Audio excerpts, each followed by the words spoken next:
Hello, ladies and gentlemen. We welcome you to another episode of the Gafford and Brown Show. I'm Mark Gafford, I'm Robert Brown. and in today's show, we're going to do our little bit of a finals preview. We finally made it to the 2 years, and then we're also going to talk about other things that's going on in the sports world today. Maybe give you guys our World Cup predictions. I don't know how knowledgeable with soccer we are, but we're going to try to go for it.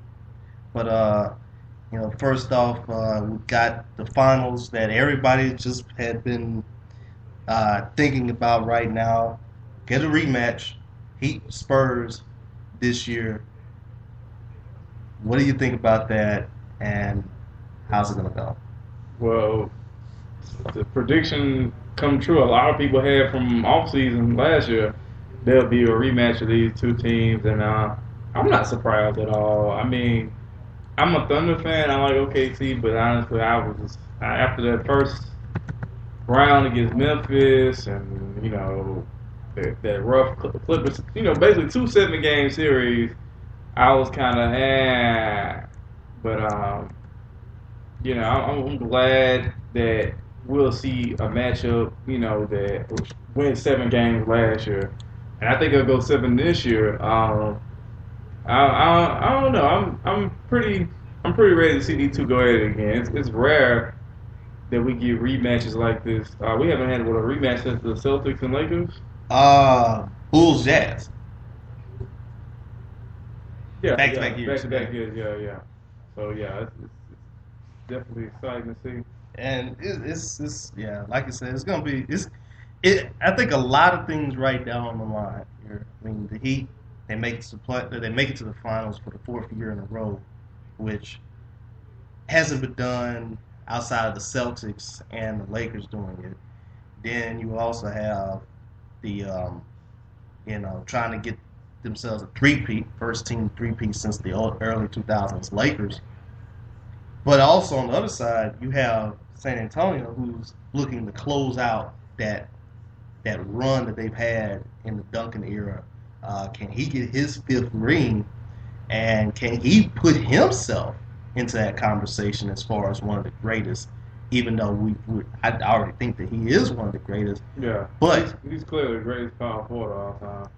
Definitely, but I just would think that another ring could at least solidify that, and could just make even the more casual basketball fan can just say, well, look at this guy. I mean, even though he's a quiet person, the guy's just a winner. Right.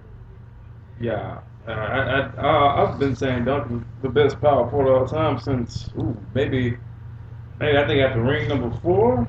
Mm-hmm. Yeah, but I think the accolades speak for themselves now. I mean, it's kind of hard to put him in that other category, like as far as best ever, because you got so many people that love Michael Jordan, right? The Magic era, and even Bird. But I mean, I guess you can make an argument, but I don't know how compelling it may be. Right. I mean, and whenever you're thinking about the best athlete of best NBA player of all time, of course you're not thinking Duncan's name is not going to be on the top of that list. Again, this is just a guy who just comes out there, plays, and that's just it. But the other thing is just that he's been so consistent for so long. There was like a couple of years ago where everybody was thinking that, oh my goodness, he's done. I mean, he didn't make it to the All-Star game. I think it was in 2012 or something like that. And people were thinking, well, he's made it to, this is the decline of him, and this is it for him and stuff. But he's really bounced back over the past couple of years, made it back to the All-Star game. It's an amazing shape. It's an amazing shape. Looks like he could play some more years. New girlfriend, new life, new shape up, new fade, all that good stuff. It's just always the same guy who's always going to get you. He might not get you 20 and 10 every single night, but he's going to give you somewhere close to those numbers, and he's always going to be that fundamental guy that's always fundamentally sound. Same guy, good post moves, all that good stuff. Right. Yeah. And he's got his own niche in NBA history. Tim Duncan is a guy that I think would have been more appreciated in simpler, older NBA days, like the 80s, Mm-hmm. maybe the 70s, and now he's kind of, taking advantage of, people don't really appreciate how special this has been. But I think when it's all said and done, him, Ginobili, and Parker, they'll get their proper respect. Right. I mean, already they've won the most games out of any trio in NBA history that's been in the playoffs. So, you don't go anywhere without having that type of continuity. Look at all the great teams here. I mean, they've won titles for it. They have something to show for it, and the same for the Spurs. Clearly they're all. I mean, the way that they play has just been so good because they can make no-name role players that everybody just doesn't think that they have been good or that might have washed out now, and they turn them into they turn them into very good effective role players. I mean, look at Danny Green right now. Danny Green was almost our reigning Finals MVP last year. Right. And, I don't know how it is, but it just seems like, every time he shoots a three, you have a feeling that it's going in. Right. Patty Mills is doing a very nice job right now. Matt Bonner, whenever he's not starting and putting up 0 points, right. He gets some time. He gets some good playing time. Thiago Splitter's doing a pretty nice job as well. Right. So it's just always that way. But it always begins with that big three.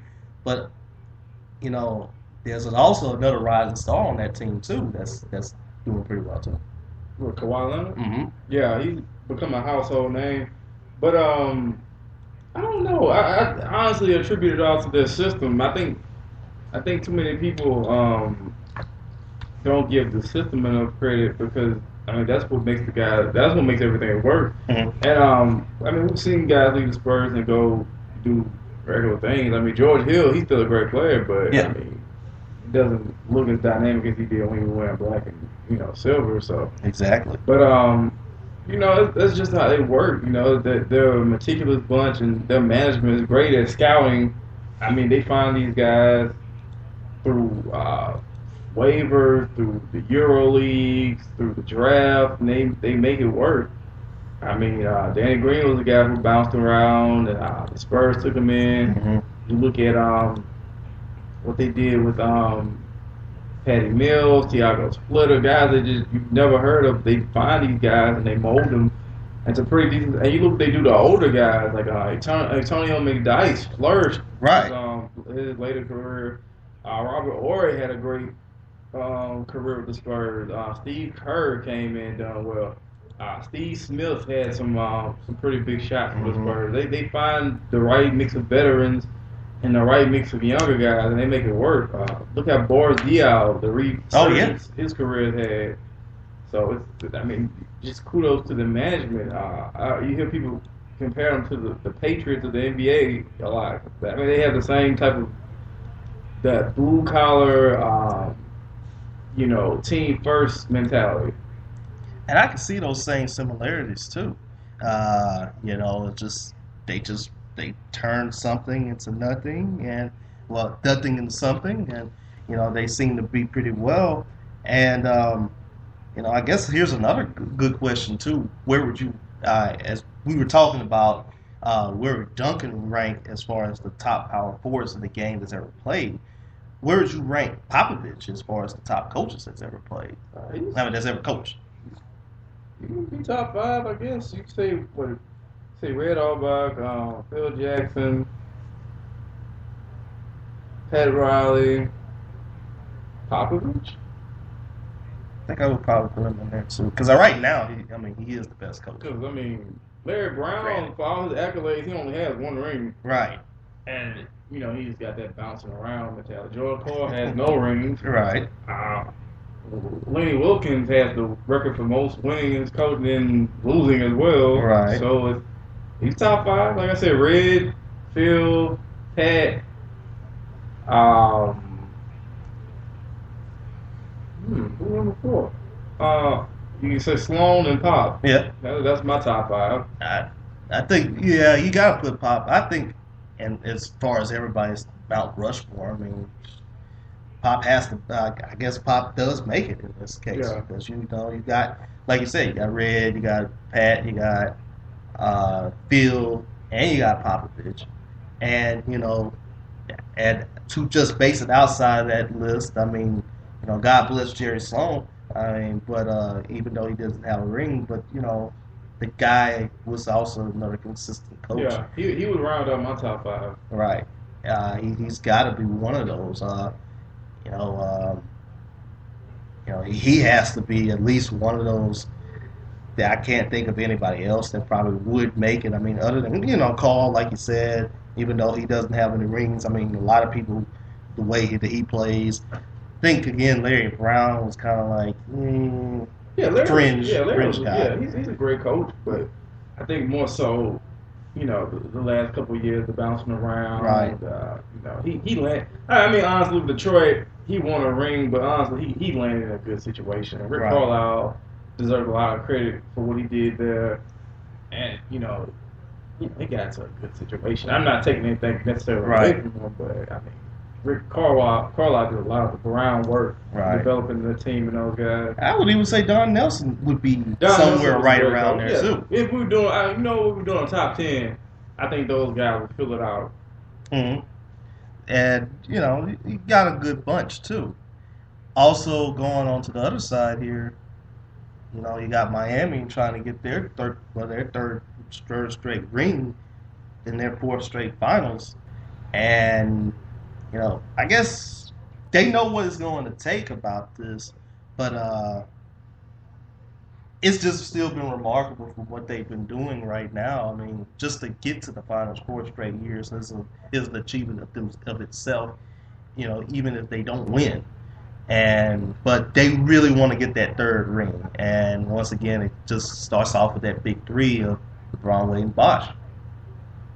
Basically, and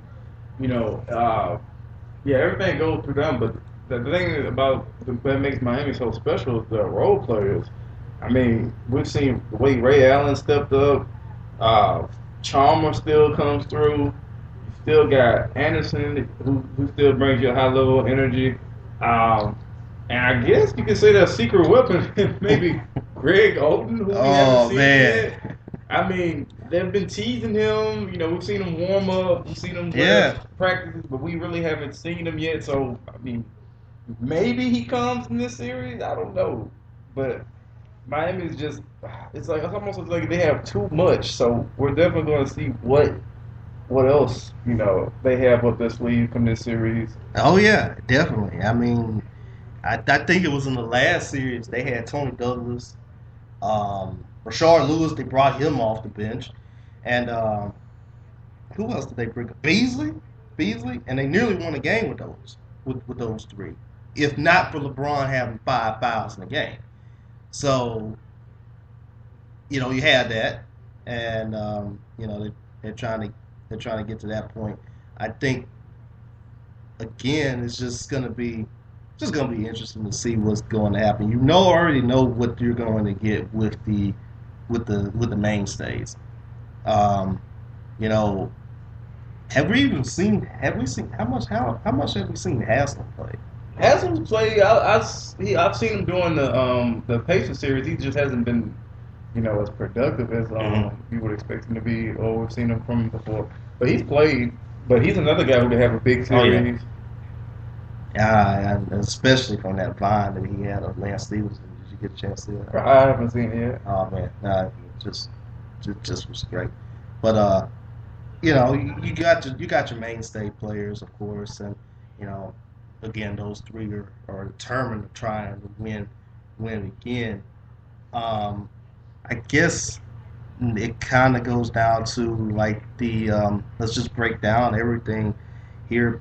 Maybe by position, and also as far as the position by position, and then also who's going to win the finals. And I guess we start off with point guard, basically, with Tony Parker faced against the hybrid of Norris Cole and Mario Chalmers. Already, I think that's an advantage for Parker right there. Right. Yeah, and we've seen that. We've seen that before, but the thing about that is Parker is going to get his points and he's going to do what he does. But at the same time, it's all about who else is going to step up for San Antonio this year. Is it going to be Danny Green? Is it going to be Patty Mills or Dial? Because Danny Green was a big part of the Spurs' success in that finals last year. So right, who else, what role player from San Antonio is going to step up? And I think again, Green is probably bound if he can do it again, do what he did again. Especially with San Antonio having the home field advantage and having the home court advantage, and Danny Green playing a little bit better at home than he does on the road. He could have a chance to duplicate what he did. Now, I don't think he's going to play at the finals MVP level, but if he plays at an exceptional level, that if he goes to like averages or a little bit above average, they do have a very good chance of winning the series. Right. And it's all about who's that guy going to be now. I think one of the interesting matchups is going to be Kawhi Leonard and I think he's going to be. Is he going to be on LeBron? More than likely he will. Yeah, he's gonna do a lot of holding on LeBron. We're gonna see how it changes LeBron's game because not to say that LeBron's had it easy these playoffs, but he hasn't necessarily been put down on clamps yet. I mean, I can't remember who of the Bobcats was holding him. Might have been Gerald Henderson. Might have been possibly. That's the only one I can think of. Paul Pierce won it on when they played against the Nets, and we already knew how bad that turned out to be. Then Paul George was more than likely holding LeBron in this one. And so Kawhi Leonard gets a chance possibly to see what he can do. And, he's been able to do he's been able to do a pretty good job against some people this year. I think he held Durant in the last series. Right? Yeah, he held Durant in the last series, and Durant was still getting his, but he made him work for it. So you had that too. So I guess now it comes down to the point where everybody else is expecting us to do our predictions. Yeah. And I said I teased it a little bit, but I'm gonna go ahead and I'll say. San Antonio wins in 7 games. I think that they avenge last year's defeat. They ride off into the sunset, they get the 5th ring, and Duncan gets a chance. He'll cement himself as far as one of the best power forwards of all time. He'll try to at least put himself right up in that top 20, top 10 as far as players of all time too. And I think they're just determined, and I think they're ready. And Popovich is not going to let them have another defeat like they did last year. What you got? I'm gonna have to go with Miami. I just think they got too much, man. I think Miami is just too much right now. I think they've hit their stride, and I think I think this is a year again. I just can't see them going out like that. I see Ray Allen stepped up the way he has. I just see so much potential from guys, and I hate to pick against San Antonio. I hate to pick against Pop, but right, they gotta go with Miami to their champs. And exactly, again, there's no right or wrong way to look at it in this one too. It isn't like that. It's clearly you can see, one side winning it and another side, losing it and all this stuff. I think this is going to be an evenly matched series. And once again, we were treated to 7 games last year. And especially with the new format this year, I can expect more of the same this time around. Even though I have had some thoughts about the 2-2-1-1-1 series, and stuff other than 2-2-2-3-2. But a lot of people have said that it's been gripes the other way too, right? Right. So, and at least from what I see, Game 7 is going to be on a Friday. So we already. It's going to be interesting to see how this is going to turn out to be, and how we'll come to the juncture about this. But it's going to be a good series. I already know it's going to be a great drag out fight, and we just hope that we're going to get the same thing, and nothing bad is going to happen this time around. Now, some other NBA news, and we already just looked at our Twitter right here, and it said the Rockets are planning to let Chandler Parsons. They're not going to re-sign him, but yet they're going to keep him as a restricted free agent. Right now, they're trying to make that big push of trying to get Carmelo Anthony or at least some third max contract guy. There's some mixed reactions about this, especially from you about it. But just tell me how you feel. Should they try to get Melo, or what should they try to do there? They shouldn't get Melo at all. I don't blame them for not picking up Chancellor's option, because you have so much you have to think about. You have to think about, is he worth that much money? Then you have the Lynn situation with his contract. You gotta ship that somewhere. Mm-hmm. And Melo, no. If I'm Houston, I don't get Melo because, what does he bring to the table that James Harden doesn't? You already have a dynamic scorer in James Harden. You already have a guy that's technically a liability on defense. So why would you bring in Carmelo other than to gain headlines or to sell more tickets? The crazy thing is, James Harden got two votes as far as the all defense team. Right. Which I don't see how did he do that. But it kind of doesn't make sense to me, honestly, by getting Melo. Now, I understand everybody wants that big three, and everybody wants to at least erect it, and everybody wants to try to, it's a copycat league in most cases, and they see one team do it. We've seen the Celtics do it. We've seen the Heat do it. Everybody's thinking, well, let's just get three superstars and let's just, go out there and try to win here. But you got to get the right three superstars also. And, Harden is a very good offensive player. He's a liability on defense, like you said. Dwight, he's a very good defensive player. He's not the Dwight Howard when he was with the Magic, but he's still a pretty good defensive player. You put Melo on this team, I'm afraid that the Rockets are more than likely. Because we saw last year where if you had a pretty good defensive team like the Portland Trailblazers, who are going to, LaMarcus Aldridge's mid-range game and all that, they're able to expose the Rockets for who they are. I just feel like if they get Melo, the Rockets are probably going to have one of those 100. They're going to have to score in the 130s, 140s, somewhere like that in order to win games, which is not bad. But at the end of the day, when you get to the playoffs, you can't win games like that. Right. So, but I think the main thing is going to be, what do they do with Omar Sheik's contract and what do they do with Jeremy Lin's contract? Because they're expected to make $15 million next year. And I guess the main question is, who's going to be that team that's going to take that contract away? Take those contracts off their hands.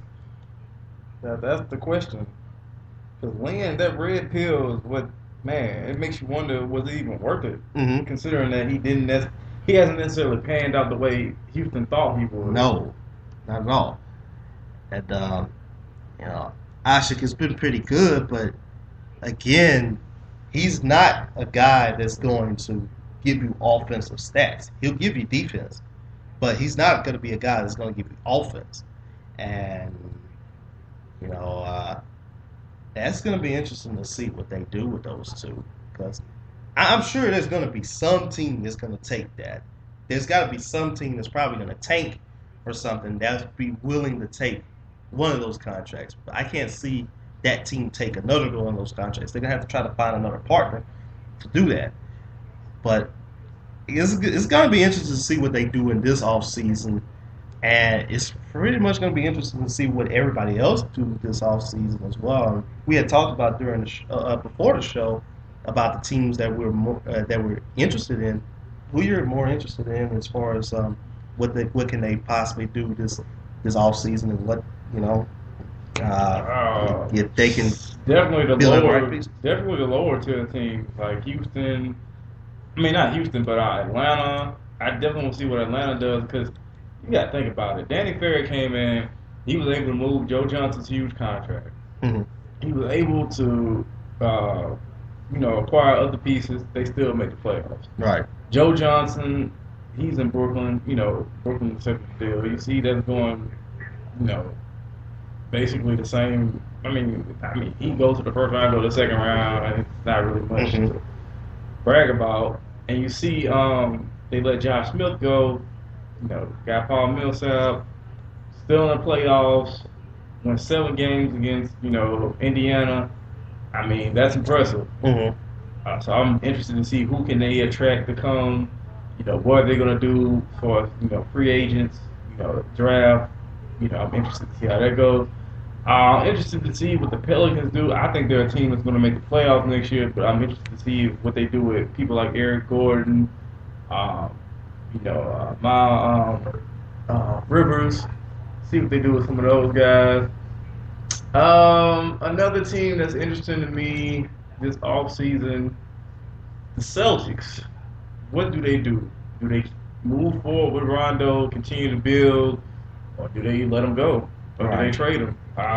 What's going to happen with Rondo and Boston? That interests me too. And also Chicago. You got a lot of people talking about maybe Melo needs to go there. That's a team that they still have potential. We see what they do without. We see what they've done without Rose, but I mean, what next step are they going to take? Right. And all those teams right there, they're just one piece away from possibly taking that next step. And I mean, I can't wait to see what's going to happen with every single one of them, especially if Boston. If they can find some type of way to possibly get Kevin Love, that would be a good one right there, and they don't have to give up Rondo or anything like that.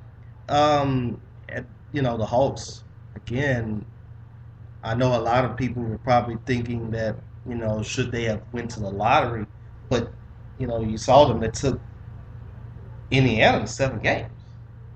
And, that has to say something, and that's on right as well. I think as far as some of the teams that I want to see of what they can do, probably some teams that might need some minor tweaks here and there. I'm kind of interested in seeing what can the Washington Wizards do. I feel like that this is a team that has a very bright future with John Wall and Bradley Beal in the backcourt. But I also want to see, do they get Gortat back? He's a free agent this year. Do they get Ariza back, who's also going to be a free agent this year?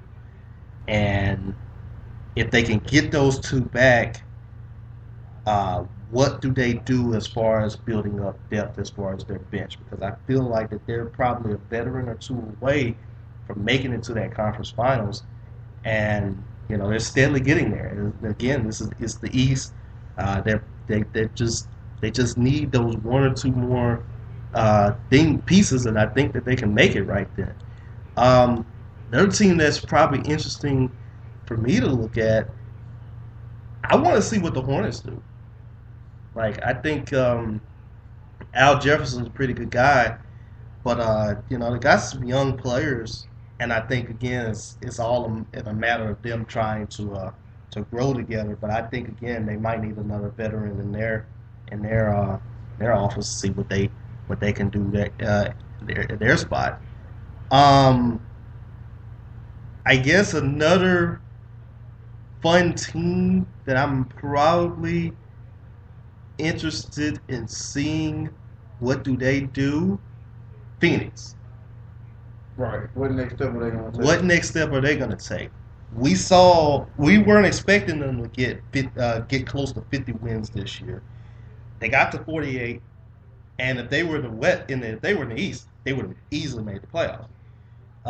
Being in the tough West, they won 48, and they were looking on the outside, looking in. I think now, though, you got a lot. You got cap space. You got a lot of first round picks. I got a feeling that most of those first round picks are going to be moved for somebody. But if they can get a player probably like a Pau Gasol, because I think that they can get a veteran on the team that has won and that has shown the way of winning, Phoenix will make it back to the playoffs, I feel like. We'll see. They came so close last year. Mm-hmm. So we'll see what they do. Interested to see what the Bobcats do too. Considering that they made the playoffs and they're about to be rebranded, and what are they going to do is to keep people's attention in them. So we'll see. Also the Clippers. Right. Wow, that's a team I forgot about, but hell yeah, it's like, what are you going to do? You still can't get over that hump. They still can't get to the Western Conference Finals.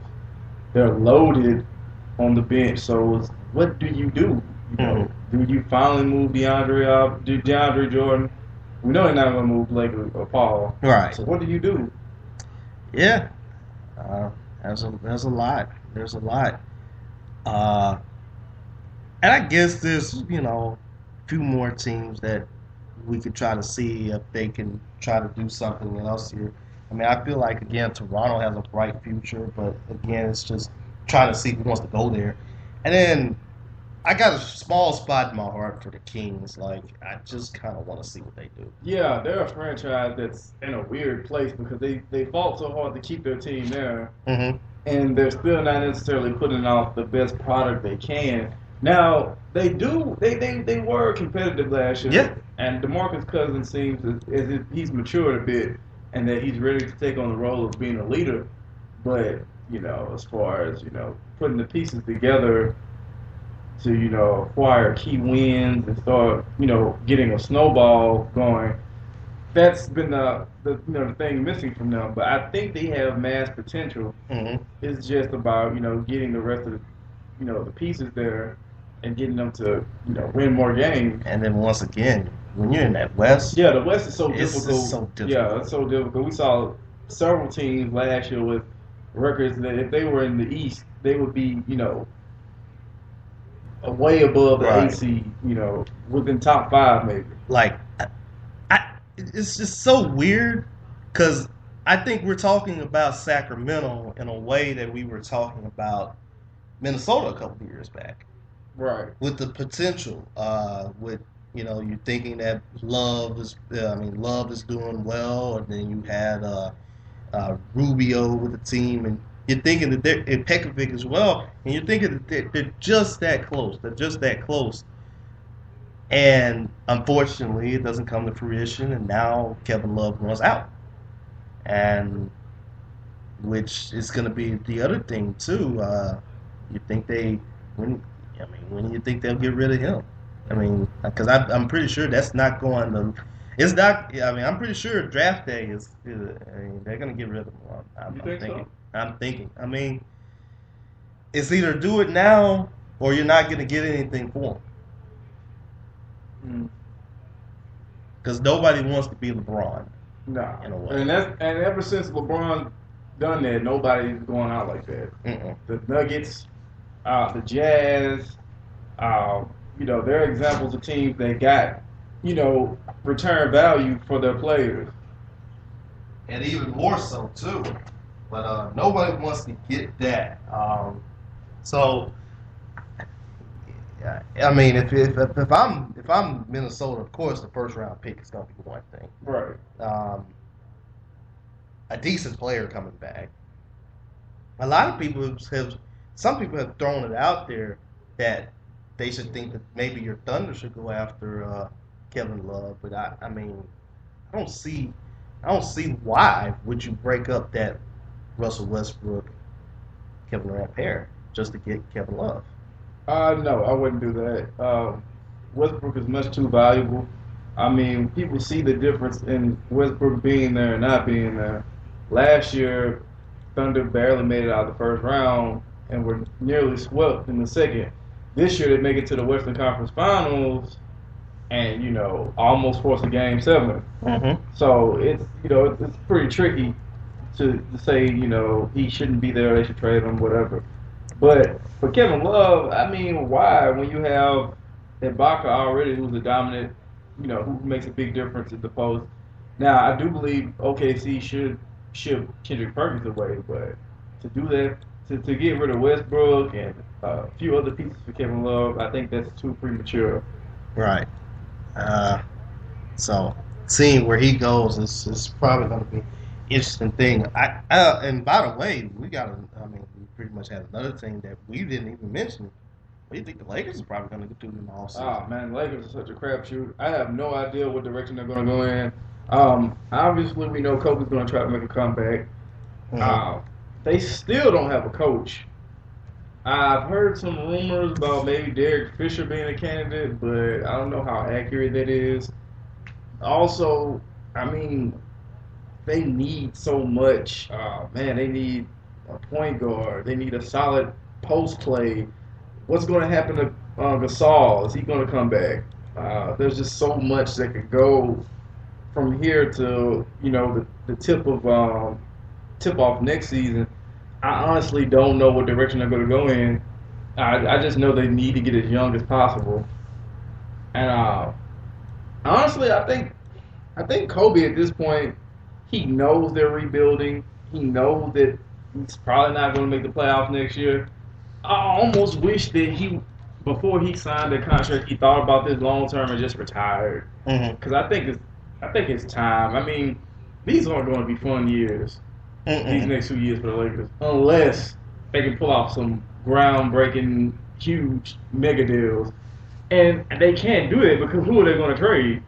Exactly. I mean, all they have is Kobe and the guy. Now, the only way they can get these guys is if cap space. Right. And I think currently they're in an okay place, but I don't think they're in a place right now where they can just sign people like crazy. Nah. And it's like, what are they going to do? Now, we know Kevin Love, he has a background with California. Who wouldn't want to be a Laker? Right. We know Westbrook has a background with LA.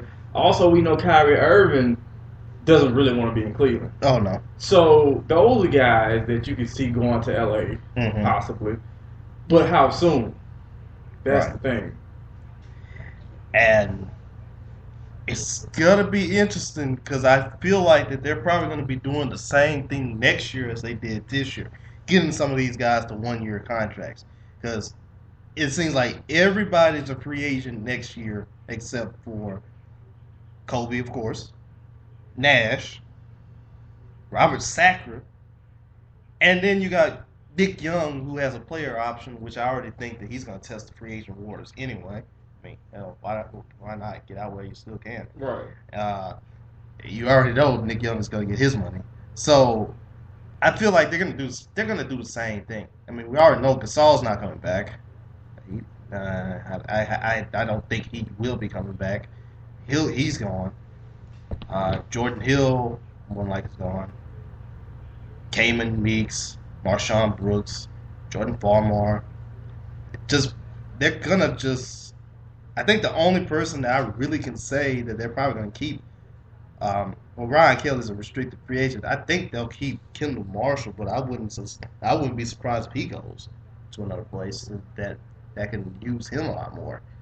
So the Lakers are in that tough place right now where we don't see them normally are in, and that's going to miss the playoffs for 2 straight years, and I think they will. Unless they really hit it very well with this draft pick that they get. Yeah, I still don't think that's enough to save them from not making the postseason. I think what they need is just a huge.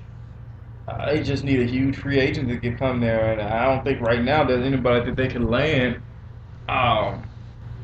Like I said, Melo wouldn't be a good fit. I don't think he wouldn't go.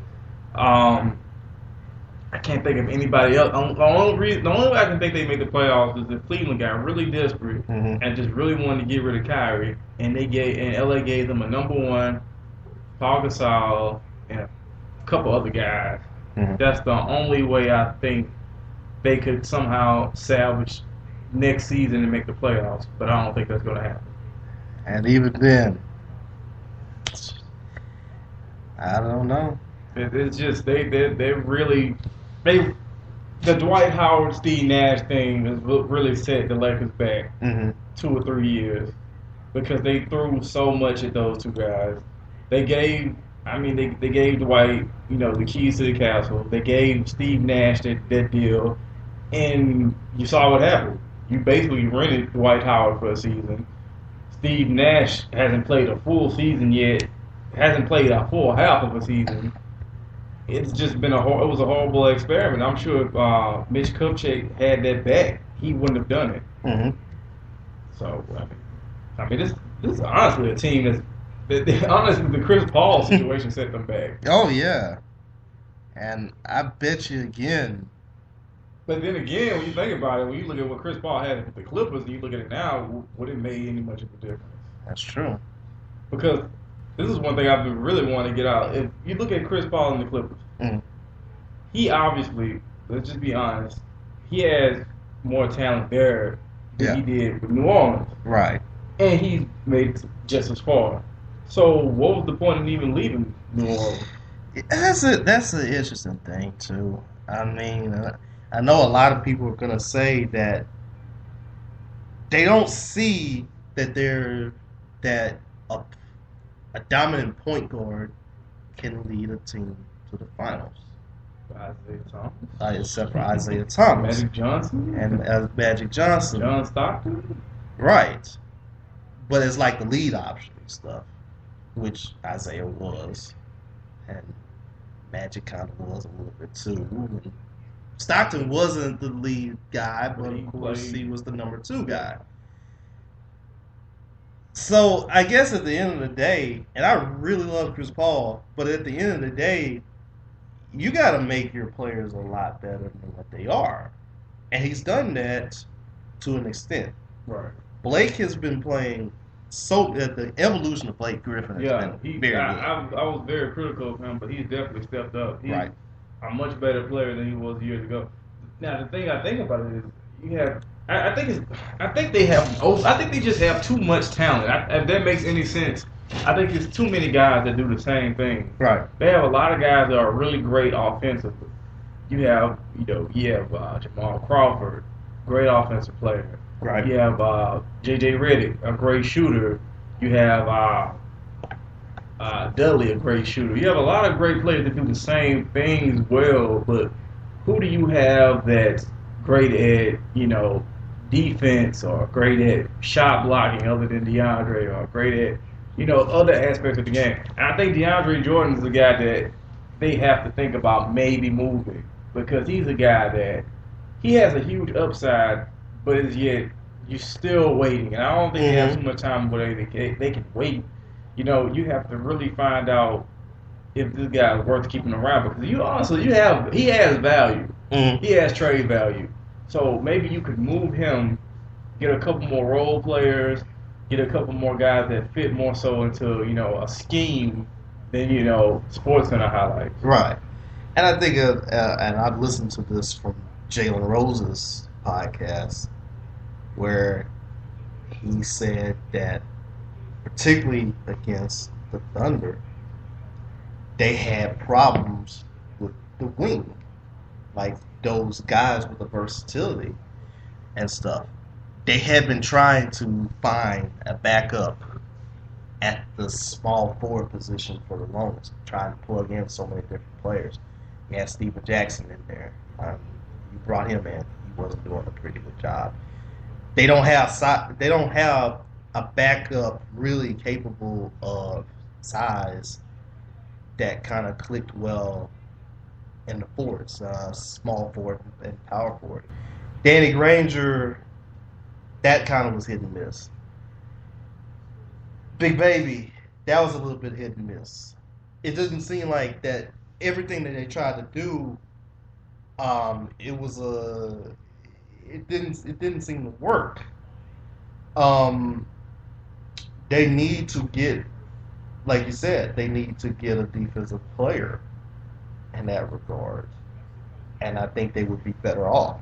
They're a good team. They're very interesting to watch, but at the end of the day, I think they're a team that's only good for winning a series. But when it gets down to like the second round, they're not going to make it to the conference finals. They got, they got the athleticism. You think that they could, but again, especially when you come out of the meat grinders of the West, you have to learn how to play half court basketball, which is even though you do have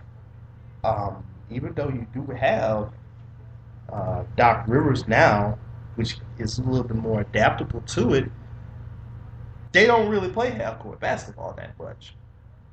And I think that's been a little bit of their downfall. And they've been trying to trade DeAndre Jordan for the longest. Yeah, I remember there was a rumor they were trying to give him to Golden State, but somehow that deal didn't fall through. Mm-hmm. And you start to look at it. Honestly, you kind of look at Doc Rivers too, because my whole thing is this: people complain so much about Vinny Del Negro, and he's not a good coach, and he's not very good, and blah blah blah. You get Doc Rivers, a guy who's a pretty big name as far as coaching goes, and he comes and you get the same result. Now, granted, it's year one. He still has time to fix things and whatnot, and they had a pretty tumultuous postseason with the Donald Sterling situation and a pretty good Golden State team. But at the same time, you start to think, was Doc Rivers worth all this money? Because we still made it to the second round of the playoffs again, just like last season. And I'm not going to use this as a cop-out because I also kind of wonder how much of the ownership situation with Sterling and all that had to play with it. And shout out to the new owner, by the way. You get the Clippers for $2 billion, and we're still complaining about not having money and stuff. Shout out to him. But it kind of took a toll. Everybody was saying that again, Doc Rivers was the perfect guy to handle this, but again, we just see the same thing: a second round defeat, and they're gonna have to do a whole lot better in that case too. So it's gonna be interesting to see what do they do. I think another team really is probably gonna be the Nets because their window is very closing at a very rapid pace, and they have the richest payroll, and they better do it this year or something like that, or that's pretty much it. Right. So we'll go ahead and take ourselves a little break, and when we come back, we'll talk a little bit more about the NBA, and especially with the coaching changes, and with some more teams needing a coach. The Knicks still jilted at the altar again, and still waiting and still seeing who they can get. And then we'll talk about some of the other sports. It's the Gafford and Brown Show.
All right, we're right back with the Gafford and Brown Show. In our last segment, we were talking about the finals and everything. Once again, just for everybody that's listening to us right now, thank you very much. If you want to get a chance to call us, just to get your voices heard, you can call us at 408-657-0506. And you can also tweet us onto the show. You can tweet us at Primetime2832 or Uptown Bobby, and you can also Skype us at Primetime2832. Try to get your voices heard about this. As we were talking about before the series, before everything, staying with the topic of basketball right now, I guess we can talk about who made it all defense team. We were talking a little bit about it. Had some people a little bit mad that they didn't make it to the all defensive team.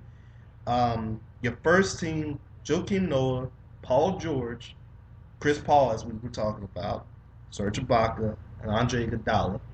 And then you got your second team, LeBron James, Patrick Beverley, Jimmy Butler, Kawhi Leonard, and Roy Hibbert. Do you think they got this right? That sounds accurate. I can't really disagree with some of the names I've heard. I mean, do you disagree? Do you have any objections? None so much. I mean, I'm looking at the ones that were receiving, that others receiving votes, and some of them are comical, and then you got some of them that had a pretty good gripe about it. Tony Allen might be the only one that does have a beef about this. But when you look at the different guards they have, I mean, Chris Paul, we've seen that he's known for his defense. Andre Iguodala is a lockdown defender. Patrick Beverley has been coming to his own as a pretty good defender, and Jimmy Butler has been coming to his own as a pretty good defender. It's a little bit tough for him to make it, and it's just, sadly that's one of those breaks that you have. Anthony Davis is a pretty good forward once again, but Paul George is doing a pretty good job. Ibaka's doing a pretty good job. LeBron, you already know he's going to make it. Kawhi's doing a pretty good one. So, with Anthony Davis's case, just you got to work harder at it next year. DeAndre, again, with Noah being the center and then Roy Hibbert being the center as well, I just don't see any bad points here, really. I think they got everything what they deserved, and I feel like that this is, I think the team's got it right on this one. Right, I agree. I mean, there's no objections on this one, so I mean, that's pretty much it. We got a little bit of a call right now. Hello, caller. State your name. Hey, what's up, Lamar? How's it going? It's going well, and you? I'm doing good. I know you guys are talking about the defensive teams. I know you guys brought up Andre Iguodala, and Andre Iguodala actually got a big award, especially for the Golden State Warriors. It's the first time in 40 years a Warrior got first defense all team. And that's always amazing too. And I guess again, it's kind of a testament to the fired coach Mark Jackson of what he's been preaching there. And because we see the Warriors, they've always been fun. They've always been a fun team, but defense has never been at the top of their list. And now you got a guy that gets there. Again, it's kind of a little bit of a testament, even though he's out of there. It's going to be interesting to see what they do from here on out with Kerr and all that too, right? One thing I've noticed with the Warriors is, just the injuries have been a big concern, especially with Andrew Bogut getting hurt, David Lee got her in the playoffs. They have an inconsistency of having starters stay healthy throughout the playoffs, and that's something that you've noticed the last 2 years. Also, another thing I want to say, Mark Jackson was a great coach. And this guy really motivated his players. He loved Stephen Curry. He was the main guy for this team. He was a preacher.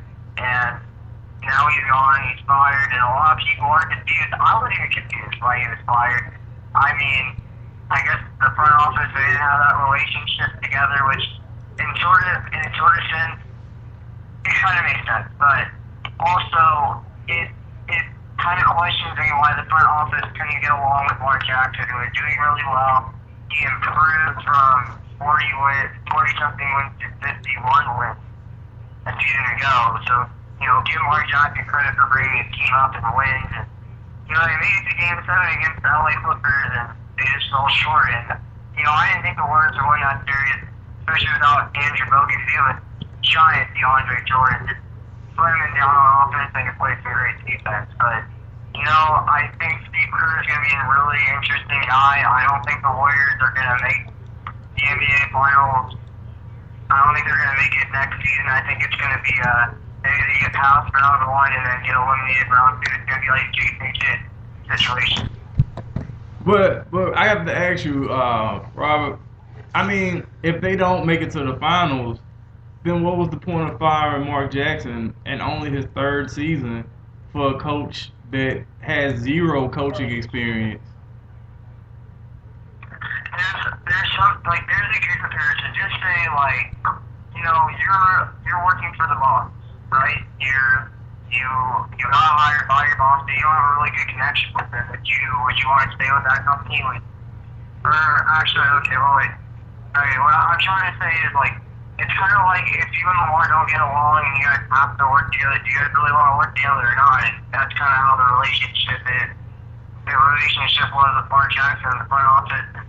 I hope the Warriors figured out that they made a good decision, but I mean, they're not going to realize it for 2 to 3 years. I mean, they're going to see how Steve Kerr does. It's going to be the same result as 2 years ago, where they made it to round 1. They're going to get eliminated in round 2. It might make it a little bit farther next season, but this team is not ready to go to the NBA Finals just yet. They need a center. They need a center that stays healthy. They also need a backup point guard right now, and we don't even know who that is. And they had a pretty good guy, Tony Douglas, traded him away, and then we got Jamal Crawford, and he didn't really do that much. He was a starter for Boston. Didn't really show that much for Golden State. Something that I'm going to really emphasize on the bench. The bench needs to be a lot better. You got Harrison Barnes, too, from the starting role to being on the bench, and it didn't really make sense to me. I mean, I'm glad we got Andre Iguodala. Congratulations, but Harrison Barnes isn't going to transition very well. Right. But if this doesn't, basically what I'm saying is, if they don't somehow, some way make it to the finals within Steve Kerr's first 3 years, honestly, well, how long has he signed? 5 years? 5 years. 5 years. If they don't make it past that, or they don't make it to that point, I mean, this whole thing would be essentially a waste to me. I just think it was. I've heard the rumblings about him not getting along with management, and it's important to have good morale, but at the end of the day, it's all about winning. And Mark Jackson has done nothing but win since he's been in Golden State. So if you fire him for a guy that's not experienced as he is, and the same results don't happen, I mean, to me, it's a double loss. You lost, you lost publicly and you lose professionally because you got rid of a guy who you might not agree with, but as a professional, he gets the job done. So, I mean, they better hope If they don't make the NBA Finals in 5 years, I'm disappointed. I lost all the trust in the Warriors front office. Right. They should be done. They should quit by now because they made the stupidest call. Mark Jackson is the man for the job. Right. They made it to Game 7 with Andrew Bogut being freaking injured. Right. They didn't have a census of the elite. Jermaine O'Neal got hurt in the playoffs. Let's remember that. They don't really have a center. They're going against this giant 6'5" DeAndre Jordan just slamming dunks on everyone. And that's why Blake Griffin, David Lee can't play freaking defense. Right. You already know that. Draymond Green really had to step it up with Andre Iguodala. And Draymond Green had to go against Blake Griffin pretty much that whole series, and he actually did pretty well against Blake Griffin. But, Mark Jackson really made that offense and defense work with injury. And I don't know how Steve Kerr is going to do that. And that's going to be the challenge up for him. And if he doesn't make the NBA Finals, Right. Warriors, they made the stupidest decision in probably, I would say, franchise history, because this team hasn't made the playoffs since that week of league season, since that last season they came into the playoffs. But, you know, it's just going to be a stupid decision on the Warriors front office. And it kind of makes me just, you know, with what's going on in Golden State, it just kind of makes me, you know, think about what happened in Memphis a year ago. I mean, with Hollins, and that's understandable here that, you know, the playoffs and all that stuff. But I mean, you got a coach that took your team to a Western Conference final, somewhere that you've never been to before. I kind of would have thought at least that would give you another year. And even though they got swept, I mean, you look at, again, San Antonio had a lot more experience than Memphis, and I thought that at least San Antonio was probably going to win it in 6 games, and it turned out to be 4. Right. You know, just and at least with Hollins, at least he got a fair shake though. He got a what? How many years was Hollins head coach? Hollins had been there because he had 3 different stints. Hollins, I think he had been there for 4 years. Right. And then you also had, you know, with the front office. Now you got the front office situation in Memphis. It's not looking good. It's just, I like George Jackson. This guy made the playoffs. He's actually been the head coach for 3 years, had the losing season the first season. But, you know what he did was he helped develop Stephen Curry. And Stephen Curry has become a lot better shooter. He's been reliable. He's been a clutch shot type of player. And that's what I love what Mark Jackson has done. He's really changed some players. But one guy that really slumped this year was probably David Lee. Didn't get as much shots as Stephen Curry did. But, I mean, you have to splash for the season. You got Stephen Curry and Klay Thompson work together, and I think that's what Mark Jackson emphasized this year. He needs it down low and he's going to beat up. And it was true. Like, Andre Iguodala, he made some clutch shots. You saw him in OKC in the regular season at home. He made a shot with, what is it, like 8/10 of a second? Shot it off, got it in for a win. See, that's some stuff I like. He works with the starters very well. I mean, what I've heard, some rumors on he didn't play some people correctly. But, I mean, at the end of the day, if you can get 50 wins and you're coaching great, I'll take that as a fan. Well, that's well said. I guess before I let you go, Rob, you know, about the finals and all this stuff, everybody's been making their predictions and all that. Do you have a prediction for the finals, and what do you expect to see? Man, I really do want to say San Antonio. I'm not, I mean, I used to be a kind of fan, like I liked it when it was just Dwayne Wade. You know, yeah, LeBron James or Chris Paul, this is like an ultimate team, but I don't really want San Antonio, but I know Miami Heat's going to win that series. So my prediction is Miami Heat is going to take it and do it 3-peat. Shane Battier retires with 3 rings. Sounds pretty good. Well, unless you have anything else to say, you know, like plug your radio show on here as well to our audience. Check out NFL Team Breakdowns. They break down all 32 NFL teams with me and Nick Rice. All right. And anytime you want to try to get one of us to be on there, hey, we're all welcome. We're all game. We'll see what we can do.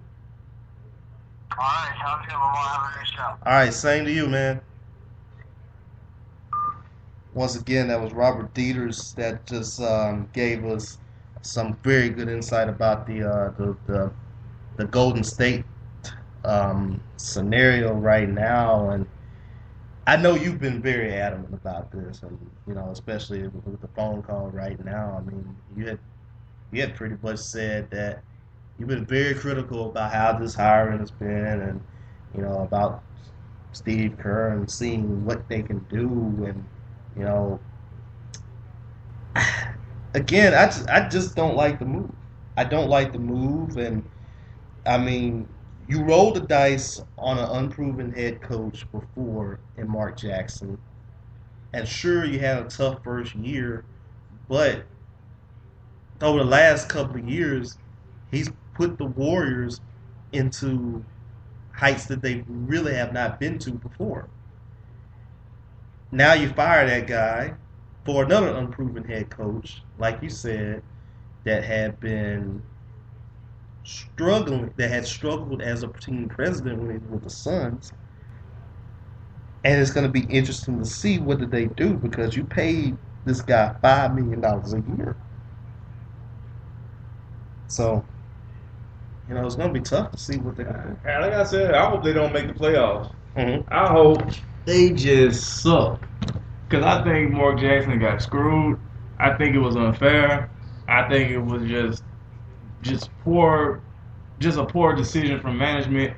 And I hope they have a bad season. I know it sounds petty, but I just think it's unfair to fire a guy for his third year when you suck so much that, nobody cared about you. And next thing you know, you're in the playoffs, you're winning games. And, it's basically, I'm not going to give Mark Jackson all the credit, but he deserves a good portion of it. And, once you get used to winning and you lose in the first round, you feel as if, well, our team is better than this, so we're going to move on. And you hire a guy with zero coaching experience. So I think it's very unfair, and I hope they don't make the playoffs. Right. Yeah. But, aside from that, Steve Kerr walked into a good situation, so we don't know what's going to happen. And like you said, who knows? The players, they could receive him pretty well. Yeah, you never know. And then again, players could also receive him in a pretty bad way. So it's going to be interesting to see what they do, and I feel like that it depends on what did they do, and at least the good thing is he has an NBA background. He has been a role player, so he can kind of relate to some of those other guys that has been there too. And once again, you got one of the best 3-point shooters in NBA history, and you pair him along with one of the better shooters that we got in the game right now. Who knows? He might be able to teach Steph a few things here and there, even though it's daddy. Right. But it's going to be interesting to see what type of offense do they play. I would think that they would still kind of run a pretty good offense. So we'll see what's going to happen there. But it's all there is about too. So pretty much there's going to be that. And I guess now, as we were talking about too before, looking at the head coaching situations, I think there's 4 teams that still that are still in need of a head coach. LA, Boston, Minnesota, and Cleveland. And right now, LA's been trying to go after different people. I think Hollins is one of the guys that they've been trying to go after. Of course, New York is looking at they're looking long and hard at Derek Fisher. And Cleveland, I don't know what they're going to try to do. And Minnesota looks like they're the team that's sitting back, and they'll probably go ahead and get an assistant or something like that. I guess if you are a head coach that is, or somebody that's looking at it, if let's just say all 4 teams are really looking at you, which situation would be the most appealing and rank them from most of these? Oh man, I don't know. That's a good. I'm gonna let you go first. I think if it's me, I'm gonna go ahead and say probably Boston would probably be the most appealing. With that, I think it's a more solid ground, and I think they're already in that rebuilding stage. If you can keep Rondo, which Rondo has yet to say that I want out, I think you got fertile ground, and you know that you can get yourself right back. And once again, it's the East. Number 2, I think LA. Obviously, because they're the Lakers, and I just think that, granted, the Lakers name might not carry as much resonance as it did before. somebody's still going to want to try to play for them to get into that big market. 3, Minnesota. I still think that you got a young team there, and even if Kevin Love leaves, I think you have something that you can work with if you can possibly get draft pick back. And 4 is Cleveland. I don't think there's nothing that's going on there. I mean, 3 number 1 picks over the past 4 years is something, but they've still been stuck in that same position as they have been since LeBron left. They're still looking to get over that hump. And right now, I don't know what's going to happen with Kyrie Irving. Kyrie wants out probably. So, it's going to be interesting to see with that one.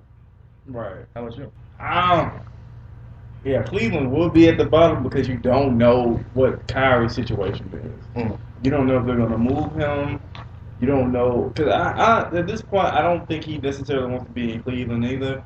I think he feels as if, now that he has a brand and he's an all-star now. Yeah. And he's a pretty big name. He has the, commercials now. He has the character. So now he feels like he may need a bigger market. Mm-hmm. So I wouldn't. Cleveland situation is tricky. The Lakers are always a sexy place to be, but I mean they're rebuilding. It's tricky. Boston, I would agree with Boston, but that Rondo, it all depends on if Rondo plays or not. And I think for right now, we haven't heard anything about him saying he wants. Yeah, he hasn't been vocal at all about it, which is possibly a good thing. We'll see what happens if the losses continue to tally up, though, because he has been accustomed to winning, but he was there that year that Boston was tanking at first. Before that championship season. So I think it probably has a good idea, probably he's been used to it, he's been accustomed to it and stuff. So, I think it's going to be interesting to see what's going to happen with that and seeing what's going to be about there. Looking at some more of the sports news right now, everybody's been talking about Johnny Manziel. Yeah, just saw I highlighted him on SportsCenter, throwing a few passes. Mm-hmm. Yeah, he's definitely been the talk of everything, but I'm not too sure he starts the beginning of the season. I wouldn't. Not being a knock against Johnny, because Johnny's a good quarterback. But I still think that you need to see what you can possibly get out of Brian Hoyer. I mean, Hoyer's, when we seen him earlier in the season, he led the Browns to 3 straight wins.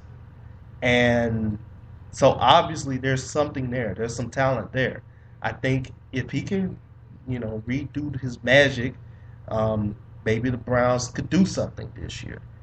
But I think at least that gives him a shot. And another thing too, he lost his job due to injury, and that's another thing too. So look at it's interesting to see right there with that case.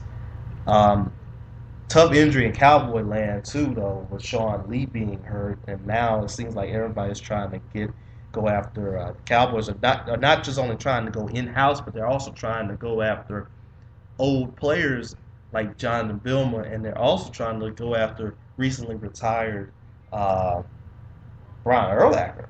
Your thoughts?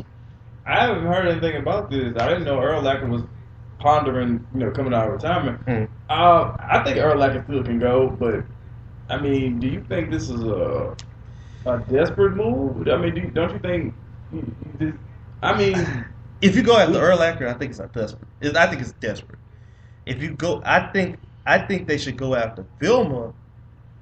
I mean, a lot of Cowboy fans have told me here that we shouldn't go after Vilma, but I think it's just that we've seen what he could do when he was in New Orleans pretty good guy. He can play pretty well. He's been hampered a little bit with injuries recently, but he's 31. I think they need somebody that's a veteran around there, and again, they need somebody on defense that knows what the heck they're doing. Right. Because as you can see, the last year's defense was not that good, and they just need something. They just need something. So I think if I'm somebody, I'll give Billmore or a very talented youngster. But it's a tough one right there, and it continues to show here. Sean Lee, while he's been very good playing, it just seems like injuries always find a way to stay nagging on him. Right. Going to some more stuff here. Continuing looking at the championships.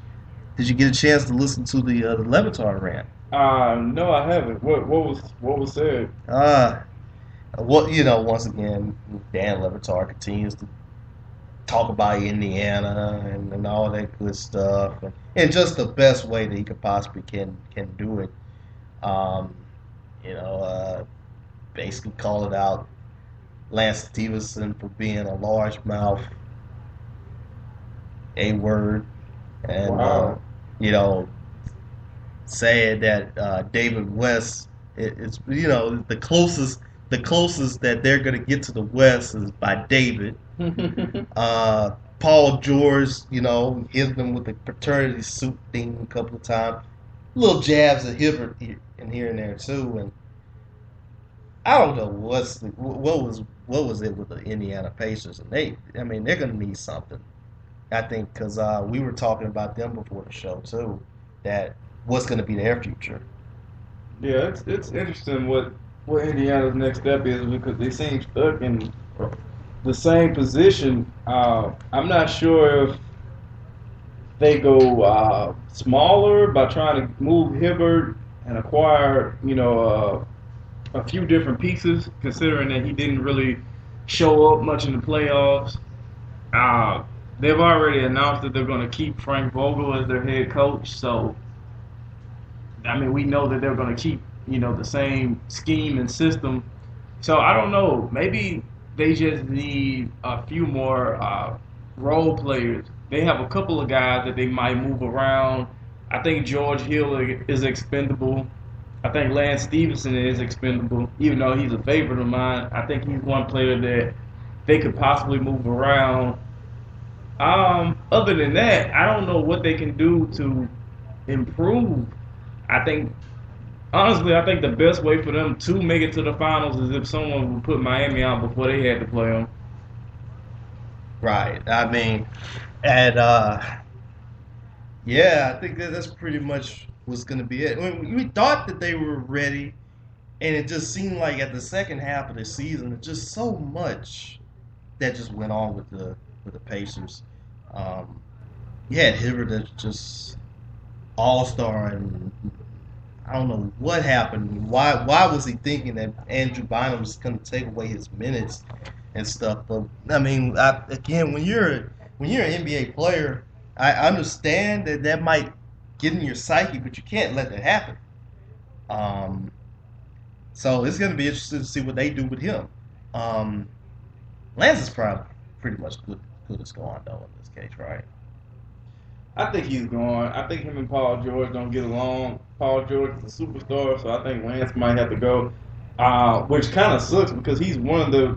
When you watch them play, he was one of the few guys that had that fight in him. Mm-hmm. His energy, his hustle, he brings a lot of intangibles to his game. So I think that's going to hurt them a little bit if he is moved. And we can't say that they lost because of Lance. No, you can't. So we'll see what happens with that situation. I just think they just have bad luck. They just really need someone to knock Miami off before they get to them, because that seems to be the undoing. Yeah.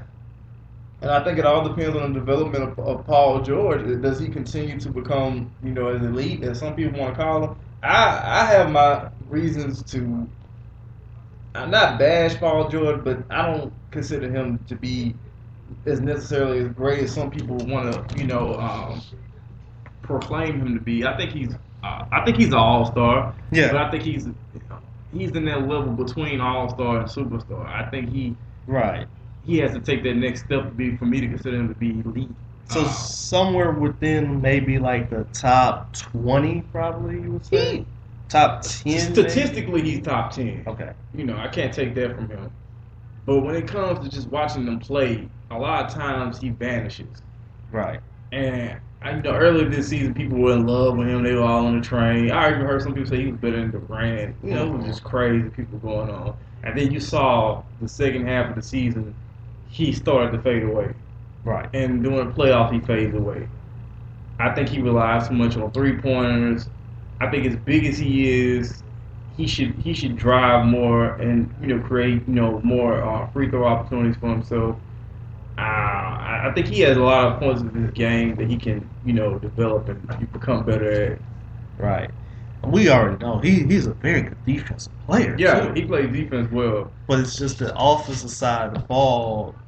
That's one of the things that kind of lacks as well. And if Lance leaves, I mean, there's going to be some added pressure on him to see if he can increase his game. Do I still think Indiana will be pretty good if Lance leaves next year? Yeah, they'll be pretty good. But does Hibbert's struggles continue? What if Paul George doesn't? What if Paul George is pretty much doesn't make that leap and stays steady right along there, which is pretty good. It's still, but not as exceptional and all that.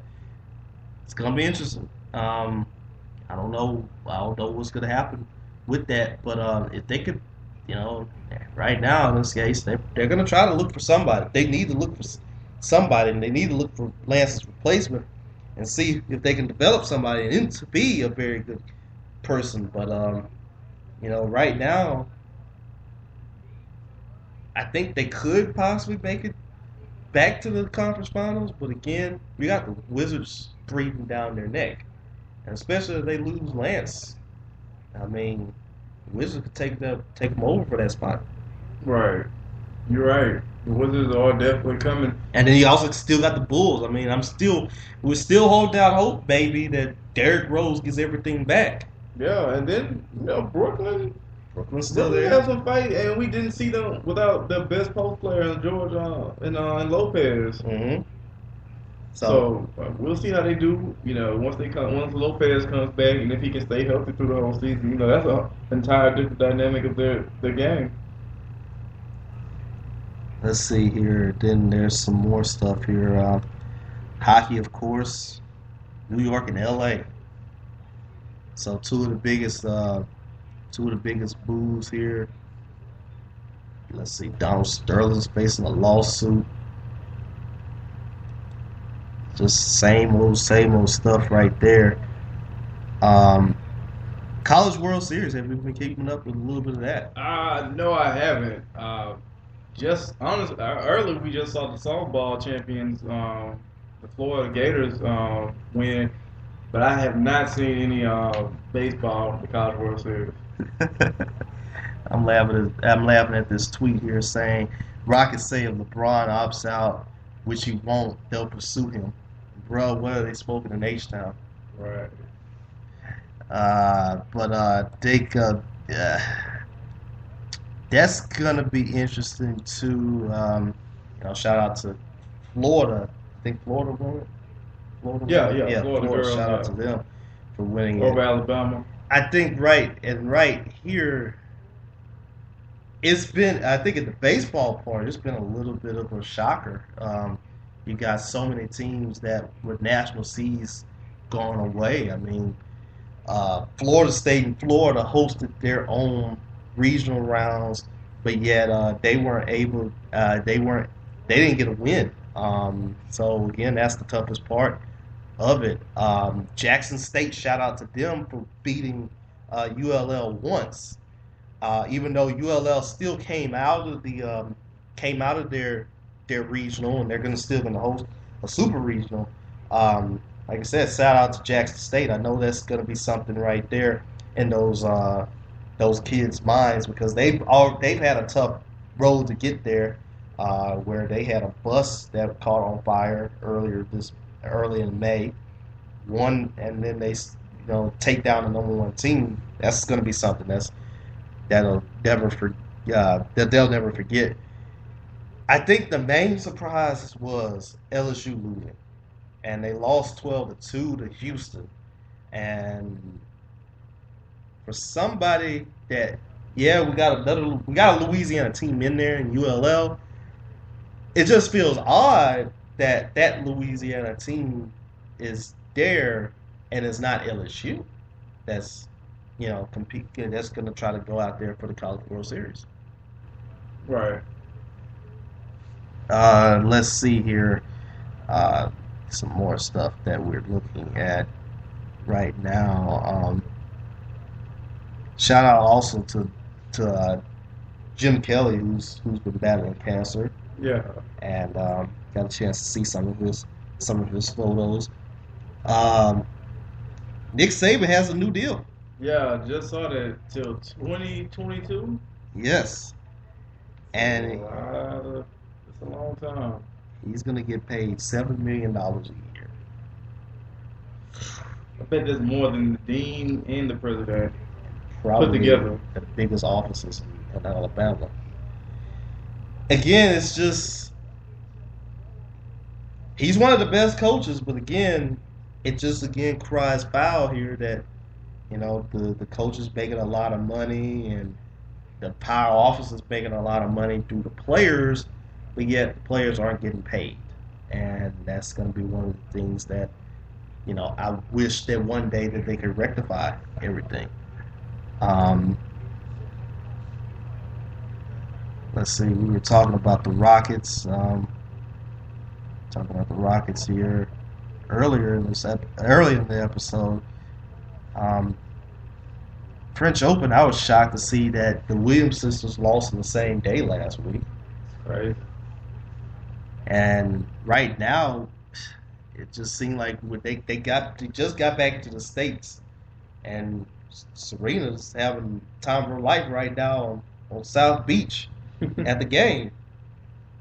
Kind of makes me think like, where was this at the French Open? And can you believe it? We're just like less than 100 days away from the start of the NFL season, the college football season. So. The countdown. I know it's going to be a little bit tougher to stomach the countdown this year because there's no NCAA. Right. But props to. I think they got the settlement lawsuit right now. I think of $20 million in the Ed O'Bannon lawsuit, but it's still a long way to go to see what's going to happen with that. Dan Marino withdraws his name from a concussion lawsuit, which he had filed. It said he filed one. This was 14 hours ago, and he withdraws his name on it. So. Again, that's a big deal. Here, Tim Tebow's not giving up on the NFL. Wow. Of course. Is he trying out for anything? Or? Not at this point. I think right now, he's content with with being on ESPN as a college football analyst. But we'll see what happens there. Speaking of college analysts, ESPN got themselves another guy who's going to be the college analyst, which after the finals, Shane Battier is going to be on the college basketball analyst. That means he's retiring. Yes. That's a great guy to have. Him and Jay Billis together, two Duke guys. And I believe, once again, Shane Battier is one of the most respectable different. guys. Class A. Yeah. So, you got that. And, wow, you got a NASCAR person saying that Joe Logano, who is a race car driver for NASCAR, is saying that his sport is much safer than the NFL.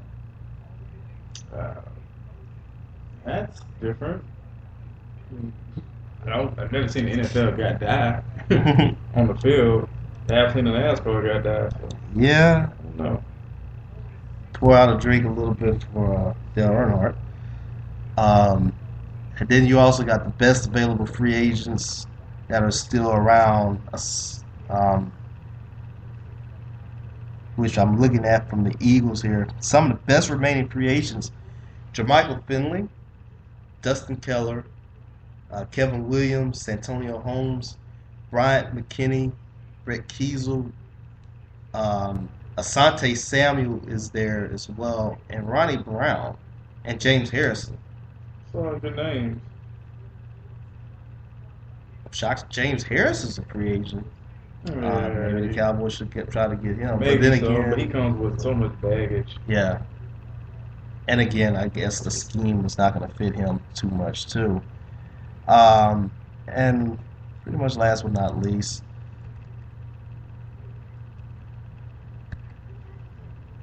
here, I think in the last show, did we talk about Cleveland getting that number 1 pick again? Yeah, I think we mentioned Okay. that. Yeah, that was just crazy right there. And